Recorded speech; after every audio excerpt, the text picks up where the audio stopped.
ఇప్పుడు ఎంతమంది wait తగ్గాలనుకుంటున్నారు middle ఏజ్లో, ముఖ్యంగా ఆర్థరైటిస్ వచ్చిన వాళ్ళు. ఆర్థరైటిస్ అంటే చెప్పాను కదా, అరుగుదలే, మోకాలు అరుగుదల అని చెప్పాను కదా, అందులో గ్రేడ్స్ ఉన్నాయి, ఆల్రెడీ మాట్లాడుకున్నాం.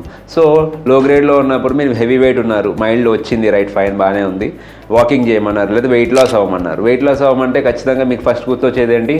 Walking, right? వాకింగ్ చేస్తున్నారు, రైట్, ఫైన్, బాగానే ఉంది. ఎలాంటి సర్ఫేస్ మీద వాక్ చేస్తున్నారు? ప్రాపర్ ఫుట్వేర్ వాడుతున్నారా లేదా? మీ ఫుడ్ అలైన్మెంట్ ఎలా ఉంది? ఇవి గుర్తుపెట్టుకోవాలి. ఓకే, అసలు ఆర్థరైటిస్ రావడానికి కారణం చాలా ఉన్నాయండి. అంటే మోకాలు అరుగుదలకు కారణం ఒకటి పాస్చర్, ఆల్రెడీ మాట్లాడుకున్నాం. రెండోది మోకాలు అరుగుదలకి కారణం ఏంటంటే పాదాలు. ఓకే, ముఖ్యంగా ఫుట్ కరెక్షన్, ఫుట్ డీవియేషన్స్ అనమాట. కొంతమందికి ఫ్లాట్ ఫుట్ ఉంటుంది, కొంతమందికి ఎగ్జాజరేటెడ్ కర్వేచర్, అంటే చెప్తాం కదా ఫుట్కి చిన్న ఆర్చ్ లాగా ఉంటుంది, మీడియల్ ఆర్చ్, అది నార్మల్గా ఉండాలి, అందరికీ ఉంటుంది కూడా.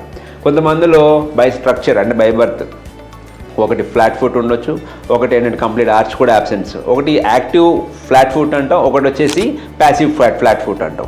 యాక్టివ్కి ప్యాసివ్కి డిఫరెన్స్ ఏంట్రా? వస్తుంది, రైట్, ఫైన్, బాగానే ఉంది. యాక్టివ్ అంటే మీరు కూర్చున్నప్పుడు మీకు ఆర్చ్ కనిపిస్తుంది, రైట్, వెయిట్ అయ్యగానే ఆర్చ్ కనిపించదు, డిస్ట్రిబ్యూషన్ ఆఫ్ వెయిట్ అనేది అన్ఈవెన్గా వెళ్ళిపోతుంది. అప్పుడు ఒక పర్టికులర్ ఏజ్ వరకు మీ మజిల్స్ బాగుంటాయండి. ఓకే, మీ మజిల్స్ బాగున్నప్పుడు మీకు పెయిన్ అనేది తెలీదు. ఎప్పుడైతే మిడిల్ ఏజ్కి వచ్చేస్తామో, అంటే లైక్ ఏదైనా స్ట్రెస్ కానివ్వండి, మెయిన్ రీజన్ స్ట్రెస్సే. ఓకే, ఈ స్ట్రెస్ కానివ్వండి, ఈ ఒబెసిటీ కానివ్వండి, వెయిట్ కానివ్వండి, వీటితో నడుస్తున్నప్పుడు మెట్లు ఎక్కుతున్నప్పుడు, ఈ రోజుల్లో మెట్లు ఎక్కడం వెరీ కామన్ అయిపోయింది, రైట్? ఇప్పుడు లిఫ్ట్ అవన్నీ ఇంకా పవర్ అది ఎఫెక్ట్ అయినప్పుడు, ఓకే, మెట్లు ఎక్కుతున్నారు, ఫైన్, బాగానే ఉంది, లేదా ఫస్ట్ ఫ్లోర్లో సెకండ్ ఫ్లోర్లో ఉంటారు, ఇవన్నీ ఉంటాయి. అది ఇమీడియట్ పక్కన పెడితే అంత లైఫ్ స్టైల్. ఇప్పుడు నడిచినప్పుడు మనకి ఎటువంటి ఫుడ్ ఉన్నది, ప్రాబ్లం ఉన్నది అని తెలుసుకోవాలి కూడా. ఆర్థరైటిస్ వచ్చిందంటే అవన్నీ తెలుసుకోవాలి.